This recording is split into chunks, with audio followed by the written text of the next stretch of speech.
నాకు ఆకలేస్తుంది. Burger order చేశాను, వస్తుంది. ఆ, ఈలోపు ఈ కాఫీ తాగు. ఇదిగో. ఏది? Sorry sorry sorry. కాలింది కాలింది.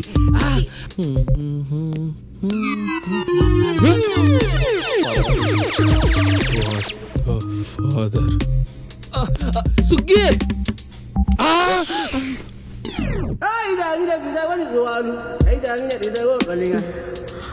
కుమార్ నువ్వా?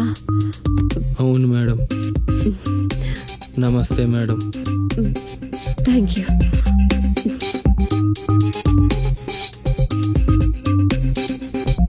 నాన్న దొంగనా నాన్న? ఏం లేదురా, సబ్జెక్ట్ లో ఏదో డౌట్లు ఉంటేను. తీర్చుకున్నావా? ఉండు, ఇప్పుడే అమ్మకి చెప్తా. అరే ఒరేయ్, అది కాదురా, ఆ డౌట్ కాదురా, నువ్వు అనుకునే డౌట్ కాదురా.